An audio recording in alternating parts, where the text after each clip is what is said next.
All right, recording in progress. The lighting isn't as good as yesterday. I've made this error several times, and I'm kind of being stubborn about changing the settings. I didn't press the record button. So I'm going to do this video again, and the lighting totally sucks. Anyway, here I am. So yesterday was 11/11/21, and an 11/11 event is when some kind of a portal opens. And so I had some great stuff that I was talking about. But I'm going to try to do it again and try to create the same magic that I had going yesterday. I'm starting a YouTube channel. That's the point of this video right now. And I haven't decided on a title for it as of yet. I don't know any, but what the bleep should I talk about? What the bleep is this channel about? What is the purpose of this channel, right? So far, it doesn't have a really defined purpose, although basically what I'm trying to do at this point, might say the purpose of this video, and perhaps the videos that follow, is to define that, basically to bring, here's what I'm trying to do. Is to find one point of focus for this channel that brings together everything that needs to be known about me, whether it's my interests, my knowledge, if I'm teaching a skill, for example, that is basically knowledge, is what I'm really talking about there. So that's the point. And we're going to iterate. We're going to do what I would call talk drafts for a while, until we get to the point where it's like, oh, okay, now this makes sense. But I think we'll come back and say, oh, but I loved that kind of creative DIY vibe before. Bring that back. And so, but that's basically the strategy here. While I aspire to be one of those speakers or performers or public figures that could really read a phone book and be compelling, I do not want to be the type of YouTube personality who literally just stands in the camera and talks. It's little mouse voice. I'm not going to. People like that. If you think I'm talking about you, probably am. If you want to stick around to get schooled a little bit on your careers in life, fine. But if you feel the need to turn me off, you're not part of my audience. But here's the thing about all of that is that is not the sign of a healthy mind, and I'll explain why. Journalists get away with that for a good reason, because journalists are sometimes giving us, are sometimes isolating an area of focus and being very specific about it as a way of illuminating some particular topic or phenomenon. But in real life, we don't get away with that, mostly because the truth of that is that those people might actually believe that they're providing clarity, but the opposite is actually true. And with those people, here's the secret sauce to take home messages to why I'm so adamant against all of that. So those people don't get that they're filtering out important information when they do that. And so people who are going through life and that is a constant mode are mentally disturbed people, because they're doing that in other areas of life, and they're doing other things like that that are completely wrong and misguided. So, I aspire to be someone who can speak on camera, and but is also engaging and compelling. That people they want to listen to this. They want to hear what I have to say and how I have to say it. So I went in this today. I go off on tangents sometimes. And if you also are that type of individual that can't deal with that, well, this is probably not your channel. Sometimes a no is a good thing, because it tells us where we need to go. And in some areas, that is going to talk to someone who might be able to give you the clarity actually that I can't help. I feel like I've recaptured the magic of yesterday, which now is gone for posterity because I didn't hit the record button. But here we are. Today is November 12th, And yesterday was November 11th, and as I was saying in the beginning and talking about yesterday, in numerology land, 11 is a powerful number, and we see it pop up in smaller ways throughout our day-to-day life. We might see it on a license plate, we might see it on our clock, and it's essentially it could be many different things. And sometimes it can, I don't want to say mean whatever you want it to, but it's basically a wake-up call to draw with it. Other people might disagree with me as far as how I'm explaining it, but that's basically it. But when you see that the date, like 11, and I'm not telling you right now to Google 11/11/2011 or 11/11/11, because knowledge will save you, knowledge is pointless. But the portal opened, and I think from what I pay attention to, I read energy, and I pay attention, spot and actually listen. And in the numerology world, the consensus is that the portal is open for a kind of reset. I think in general, as a collective, we've been kind of shut down emotionally. What that has to do with, I don't know. I think part of it is the pandemic. Those of us who are immune to shutting down emotional pain didn't affect us too much. I don't know if the vaccine really helped anyone else with that. And I don't, and this is not going to be a political channel. I'm not going to talk about politics, at least not directly. But one thing I'll say about that is, regardless of who you voted for, the present situation, you can't unlink that from its broader meaning. We are not simply on the cusp of great changes in our society, and they're already underway. We all have the power to change things. And really, our power is unlimited, right? So if you do meditation, pardon me, and you get into with your third eye, and you might, for example, in a meditation, visualize white light, and white light might start with your heart chakra, and it might beam to your third eye, to your crown chakra.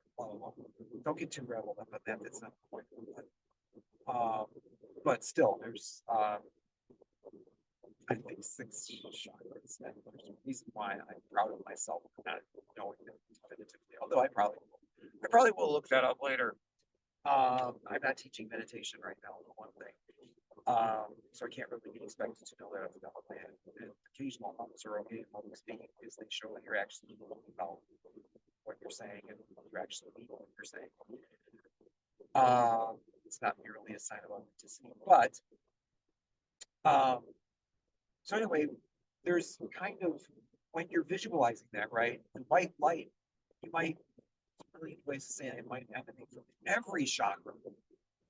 Every chakra might be filling your entire body with white light, and in some ways that is unlimited, and even sometimes the inner spaces of our bodies versus how that is set against the inner spaces of everything around us, every molecule, every atom, however you decide to define that.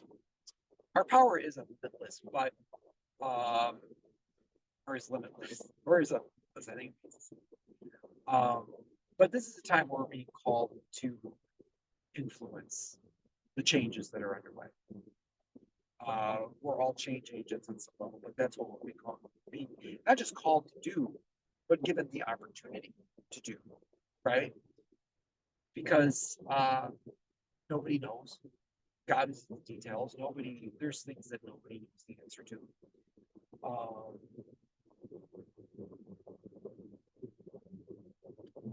So we might say that that's the meaning of life, is that there's certain things that nobody knows the answer to. Whether you see that as God is in the details or the devil's in the details, that's just how it is. Change is scary, and as I said before, it's not just that it is upon us, right? Whether we're looking at technology, whether we're looking at who's actually leading us and who has the power to do that and to other things in life, uh, the nature of work in general. Um, all of that is going to change, and we as a collective need to influence that, or being not just need to, not simply responsibility, but an opportunity to do that, an opportunity to somehow reflect the will um, of the collective who are still with me at this point. Because I feel like if you're still with me at this point, you kind of agree with me about a lot of things. We don't have to agree about everything. If I say stuff on this channel going forward, you feel like, man, I don't agree with it. Go ahead and disagree with it. I'm telling you, I'm not telling you not to. If you have a better way of describing this, and if you don't like where I'm coming from, say it. That's fine. But essentially, I'm not saying this to be funny. There's maybe a sarcastic version of what I'm saying right now, but there's also the funny, like droll that's ironic, but it's true. That, regardless of who you voted for, if you voted for Kamala Harris, okay? With all due respect to Kamala Harris, I'm not going to say, like I said, this is not a political channel. I don't think Kamala Harris is something to worry about because Kamala Harris has a very bright future ahead of her. But it is ironic that if you voted for her, it may not make sense, but it is true that what is upon us is what you voted for. In other words, if Kamala Harris represented for you right action or change that we can believe in, or just the right, doing the right thing or the right path. I know it doesn't make sense. You have to kind of think about it, but again, it's true.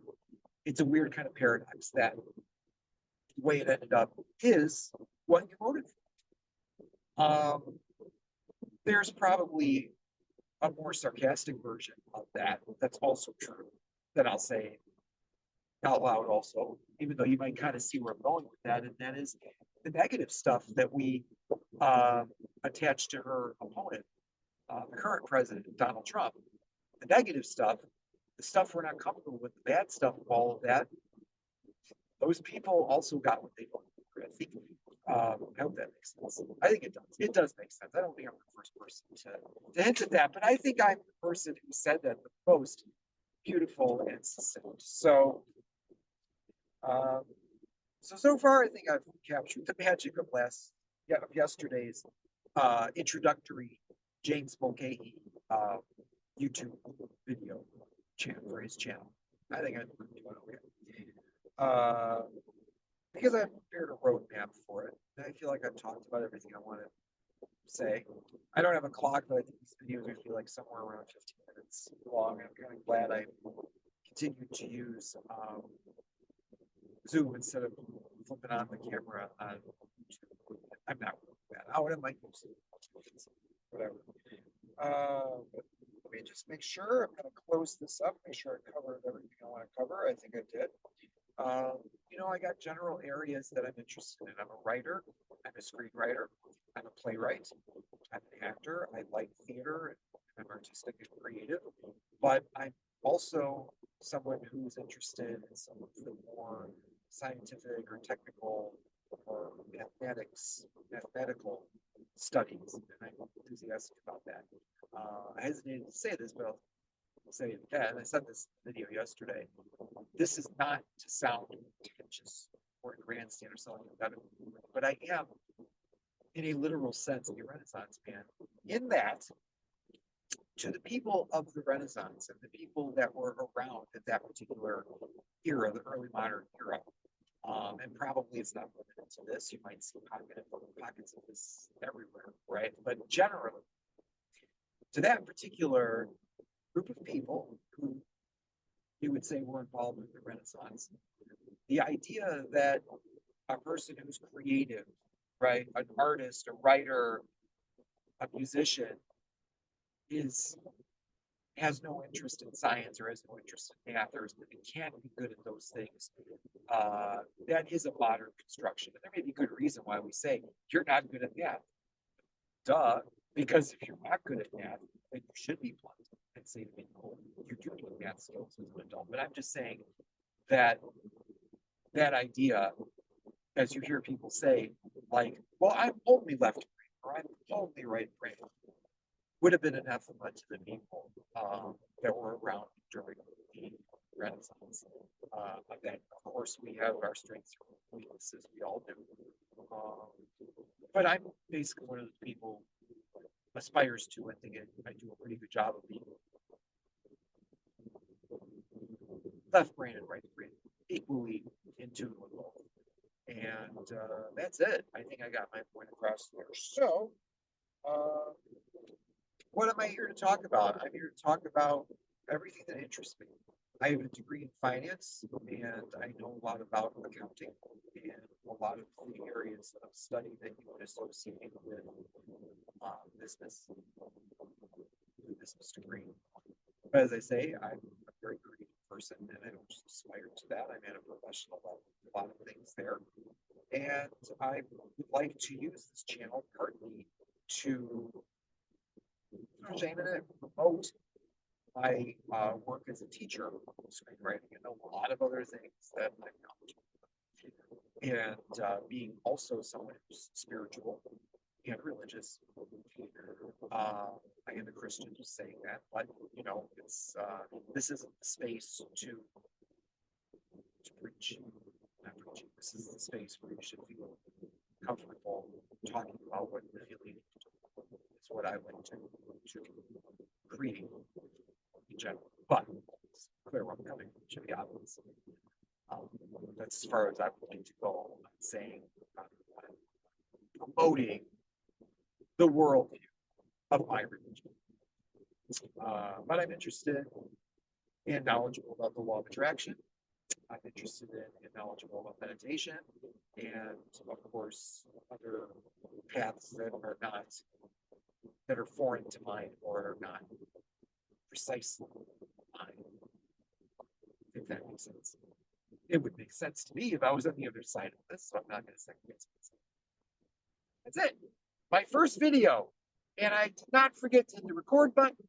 And I'm also not forgetting to hit the end recording, hopefully. All right, let's hope this works. I'm just pressing the red end button. I think this will do it.